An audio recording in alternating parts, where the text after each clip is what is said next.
ಶರಣಾರ್ಥಿ. ಇಂದು ಮಹಾದೇವಿ ಅಕ್ಕನವರ ಜಯಂತಿ. ಇಂದು ಮಹಾದೇವಿ ಅಕ್ಕನವರ ಜಯಂತಿ ಚೈತ್ರ ಶುದ್ಧ ದವನದ ಹುಣ್ಣಿಮೆಯ ದಿವಸ ಕರ್ನಾಟಕದಲ್ಲಿ ಉಡುತಡಿ ಎಂಬ ಗ್ರಾಮದಲ್ಲಿ ಶಿವಮೊಗ್ಗ ತಾಲೂಕಿನಲ್ಲಿ ಮಹಾದೇವಿ ಅಕ್ಕನವರು ಜನಿಸಿದರು. ತಂದೆ ನಿರ್ಮಲ ಶೆಟ್ಟಿ, ತಾಯಿ ಸುಮತಿ. ಅವರ ಪ್ರೀತಿಯ ಮಗಳಾಗಿ ಅಕ್ಕ ಬೆಳೆದಳು. ಅಲ್ಲಿ ಉಡುತಡಿ ಎಂಬ ಗ್ರಾಮದಲ್ಲಿನೇ ಅಕ್ಕನ ವಿದ್ಯಾಭ್ಯಾಸ ಆಯಿತು.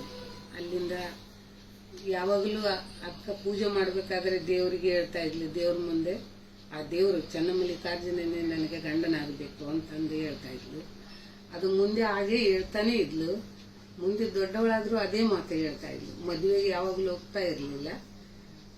ಒಂದು ಮುಂದೆ ದೊಡ್ಡವಳಾದ್ಮೇಲೆ ಅದ ಊರಿನ ಕೌಶಿಕ ರಾಜ ಅಂತ ಒಬ್ಬ ರಾಜ ಮೆಚ್ಚಿ ಮದುವೆಗಂತ ಅವ್ರ ಮನೆಗೆ ಸಂದೇಶ ಕಳಿಸಿದ್ರೆ ಅವರು ಅಕ್ಕನ ತಾಯಿ ತಂದೆ ಒಪ್ಪಿಕೊಂಡು ಮದುವೆ ಮಾಡ್ಕೋಬೇಕಮ್ಮ ಅಂತ ಹೇಳಿದ್ರೆ, ಈ ಚನ್ನಮಲ್ಲಿಕಾರ್ಜುನ ಅಂದ್ರೆ ಅಲೌಕಿಕ ಗಂಡ, ಲೌಕಿಕ ಗಂಡನ್ನೇ ಮದುವೆ ಆಗ್ಬೇಕಮ್ಮ ಅಂತ ಹೇಳಿ ಏನಾದ್ರು ಹೇಳಿ ಅಕ್ಕನನ್ನು ಮದುವೆಗೆ ಒಪ್ಪಿಸಿರ್ತಾರೆ. ಒಪ್ಪಿಸಿದ ಮೇಲೆ ಅಕ್ಕ ಹೇಳ್ತಾಳೆ, ನಾನು ಆ ರಾಜನ ಹತ್ರ ಮಾತಾಡ್ಬೇಕು, ಆ ಕೌಶಿಕ ರಾಜಗೆ ನಾ ಭೇಟಿ ಆಗ್ಬೇಕು. ಆ ಕೌಶಿಕ ರಾಜನಿಗೆ ಭೇಟಿ ಆಗಮ್ಮ ಅಂತ ಹೇಳಿದ್ರೆ ಕೌಶಿಕ ರಾಜನಲ್ಲಿ ಮಾತಾಡ್ತಾಳೆ. ನಾನು ಏನಾದರೂ ಇಷ್ಟಲಿಂಗ ಪೂಜೆ ಮಾಡಿದ್ರೆ, ಗುರುಲಿಂಗ ಜಂಗಮ ಸೇವಾ ಮಾಡಿದ್ರೆ, ದಾಸೋಹ ಏನಾದರೂ ಮಾಡಿದ್ರೆ ನೀವು ಯಾವುದಕ್ಕೂ ಯಾಕೆ ಅಂತ ಪ್ರಶ್ನೆ ಮಾಡಬಾರ್ದು, ನನಗೆ ಬೇಡ ಅಂತ ಹೇಳ್ಬಾರ್ದು ಅಂತಂದು ರಾಜನಲ್ಲಿ ಕೇಳ್ಕೊತಾಳೆ. ರಾಜ ಒಪ್ಪಿಗೆ ಕೊಡ್ತಾನೆ. ರಾಜ ಹೇಳ್ತಾನೆ, ಏನಿಲ್ಲ, ನಿಮ್ಗೆ ಏನ್ ಬೇಕೋ ಅದು ಮಾಡ್ಬೋದು, ಹಂಗೇನಿಲ್ಲ ಅಂತ ತುಂಬಾ ಸರಳವಾಗಿ ರಾಜ ಹೇಳ್ತಾನೆ. ಹೇಳಿದ ಕೂಡಲೇ ಆಯ್ತು, ಇಷ್ಟು ಒಳ್ಳೆ ಮಾರ್ಗದಿಂದ ಮಾತಾಡ್ತಾ ಇದ್ದಾನೆ ಅಂತಾನು ಮಾಡ್ಕೊಳ್ತಾಳೆ. ಮದುವೆ ಆದ್ಮೇಲೆ ರಾಜನ ಮನೆಯಲ್ಲಿ ಮಾಡ್ತಾ ಇರ್ತಾಳೆ. ಅವ್ರ ಮನೆಗೆ ಹೋದ್ಮೇಲೆ ಇಷ್ಟಲಿಂಗ ಪೂಜೆ ಮಾಡೋದು, ಗುರುಲಿಂಗ ಜಂಗಮ ಸೇವೆ ಮಾಡೋದು, ಯಾವ್ದಾದ್ರೂ ಇದು ಧಾರ್ಮಿಕ ಎಲ್ಲ ಕೆಲಸ ತಾ ಹೇಗೆ ಮಾಡ್ತಾ ಇದ್ಲು ತನ್ನ ಮನೆಯಲ್ಲಿ ಹಾಗೆ ಮಾಡ್ತಾ ಇರ್ತಾಳೆ ಮಹಾದೇವಿ ಅಕ್ಕ. ಒಂದ್ ದಿವ್ಸ ಏನಾಯ್ತಂದ್ರೆ ಕೌಶಿಕ ರಾಜ ಹೇಳ್ತಾನೆ, ಹಂಗೂ ಇದೆಲ್ಲ ನಡೆಯೋದಿಲ್ಲ, ಸಾಕಾಯ್ತು, ಈಗ ಮಾಡಬೇಡ ಅಂತಂದು. ಅದಕ್ಕೆ ಅಕ್ಕ ಮಹಾದೇವಿ ಹೇಳ್ತಾಳೆ, ನೀವು ಹೇಳಿದ್ರಿ, ನನಗೆ ವಚನ ಕೊಟ್ಟಿದ್ರಿ, ಆ ರೀತಿ ನಡ್ಕೊಳ್ಬೇಕು, ಹಿಂಗ್ ಮಾಡಬಾರ್ದು, ಇದು ನ್ಯಾಯ ಅಲ್ಲ ಅಂತ ಹೇಳ್ತಾಳೆ. ನೀ ರಾಜ ಆಗಿ ನ್ಯಾಯದಿಂದ ನಡುವಲ್ರಲ್ಲ ಅಂತ ಹೇಳ್ತಾಳೆ. ಹೇಳಿದ ಕೂಡಲೇ ಅವಾಗ ರಾಜ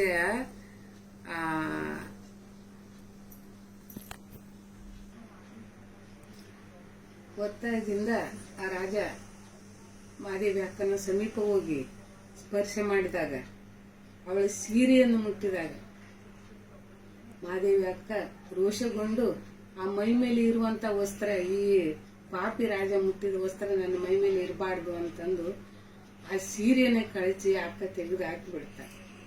ಹಾಕಿದ ಕೂಡ್ಲೇನ ಅದು ಎಷ್ಟು ಅಕ್ಕನ ಭಕ್ತಿ ಭಾವನೆ ಎಷ್ಟು ದೊಡ್ಡದಿತ್ತು ಗೊತ್ತಿಲ್ಲ. ಆ ಮೈ ಮೇಲೆ ಎಲ್ಲ ಕೇಶರಾಶಿಯಿಂದ ಅಕ್ಕನ ಮರ್ಯಾದೆ ಎಲ್ಲ ಮುಚ್ಚುತ್ತದೆ. ಅಂತ ಒಂದು ಸಮಯದಲ್ಲಿ ಅಕ್ಕ ಅಲ್ಲಿಂದ ಹೊರಟು ತನ್ನ ತಾಯಿ ತಂದೆ ಮನೆಗೆ ಹೋಗದೆ ಹೊರಗಡೆ ಬೀಳ್ತಾಳೆ. ಹೊರಗಡೆ ಹೊರಟು ಕಲ್ಯಾಣದ ಮಾರ್ಗ ಹಿಡಿದು ಬರ್ತಾಳೆ. ಒಂದು ಕೇಶರಾಶಿ ಹೊತ್ಕೊಂಡು ದಿಗಂಬರ ಅವಸ್ಥೆಯಲ್ಲಿ ಅಕ್ಕ ಕಲ್ಯಾಣ ಮಾರ್ಗ ಉಟ್ಕೊಂಡು ಬಸವಣ್ಣವ್ರನ್ನ ಭೇಟಿ ಆಗ್ಲಿಕ್ಕೆ ಬರ್ತಾಳೆ. ಅಲ್ಲಿ ಬಸವಣ್ಣವರಿಗೆ ಭೇಟಿ ಆಗುವಾಗ ಅನುಭವ ಮಂಟಪಕ್ಕೆ ಹೋಗುವಾಗ ಮೊದಲು ಶೂನ್ಯ ಪೀಠಾಧೀಶರಾದಂಥ ಅಲ್ಲಮ ಪ್ರಭುಗಳಿಗೆ ಭೇಟಿ ಆಗ್ಬೇಕಾಗ್ತದೆ. ಅವರೆಲ್ಲ ಸುಮಾರು ಪ್ರಶ್ನೆಗಳನ್ನೇ ಕೇಳ್ತಾರೆ. ಅಲ್ಲಮ ಪ್ರಭುಗಳು ಅಂತ ಇಂಥ ಎಲ್ಲ ರೀತಿಯಿಂದ ಪ್ರಶ್ನೆಗಳನ್ನ ಕೇಳ್ತಾರೆ. ಅವು ಎಲ್ಲ ಪ್ರಶ್ನೆಗಳಿಗೆ ಅಂಜಲಾರ್ದೆ, ನಾಚಲಾರ್ದೆ, ಎದರ್ಲಾರ್ದೆ ಎಲ್ಲ ರೀತಿಯಿಂದ ಅಕ್ಕ ಒಂದೊಂದು ವಚನದಲ್ಲಿ ಉತ್ತರಿಸಿ ಅವರಿಂದನೇ ತಾಯಿ ಎಂದು ಕರೆಸಿಕೊಂಡಿದ್ದಾಳೆ ಅಲ್ಲಮ ಪ್ರಭುಗಳಿಂದ. ಆಮೇಲೆ ಅಣ್ಣ ಬಸವಣ್ಣನವರು ಮಹಾದೇವಿ ಅಕ್ಕನಿಗೆ ಅಕ್ಕ ಎಂದು ಸಂಬೋಧನೆ ಮಾಡಿದ್ದಾರೆ. ಅದಾದ ನಂತರ ಅಕ್ಕ ಮಲ್ಲಿಕಾರ್ಜುನ ಎಲ್ಲಿ ಹುಡುಕ್ಬೇಕಂತಂದ್ರೆ, ನೀನು ನೇರವಾಗಿ ಶ್ರೀಶೈಲಕ್ಕೆ ಹೋಗು, ಅಲ್ಲಿ ನಿನಗೆ ಇವರು ಚನ್ನಮಲ್ಲಿಕಾರ್ಜುನವರು ದರ್ಶನ ಆಗ್ತದೆ ಅಂತಂದು ಹೇಳಿದಾಗ ಅಲ್ಲಿಂದ ಅಕ್ಕ ಬರೀ ಕಾಲಿನಿಂದ ಎಲ್ಲಿ ಕಲ್ಯಾಣ ಅಲ್ಲಿಂದ ಹೊರಟು ಶ್ರೀಶೈಲದವರೆಗೆ ನಡೀತಾ ಹೋಗಿದ್ದಾಳೆ ಅಕ್ಕ.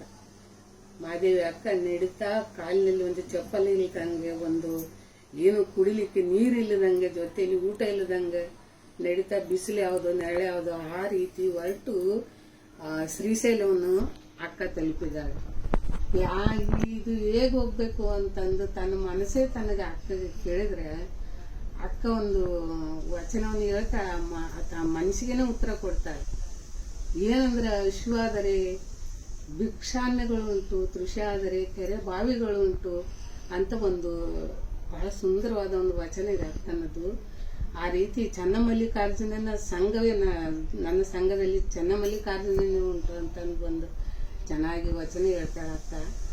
ಅಲ್ಲಿಂದ ಹೊರಟು ಕದಳೆ ವನವನ್ನು ಮುಟ್ತಾಳೆ. ಅಲ್ಲಿ ಶ್ರೀಶೈಲಕ್ಕೆ ಹೋಗ್ತಾಳೆ. ಶ್ರೀಶೈಲಕ್ಕೆ ಹೋಗಿ ಅಲ್ಲಿ ಚನ್ನಮಲ್ಲಿಕಾರ್ಜುನ ದರ್ಶನ ಮಾಡಿಕೊಂಡು ಅಕ್ಕ ಕದಳಿ ವನದಲ್ಲಿ ಎಷ್ಟೋ ದಿವಸ ಕಾಲ ಕಳೆದು ಅಲ್ಲಿ ಕದಳಿ ವನದಲ್ಲಿ ಅಕ್ಕ ಮರೆಯಾಗಿದ್ದಾಳೆ. ಇದು ನನಗೆ ಗೊತ್ತಿದ್ದಷ್ಟು ಅಕ್ಕ ಮಹಾದೇವಿಯವರ ಚರಿತ್ರೆ. ಶರಣ ಶರಣ.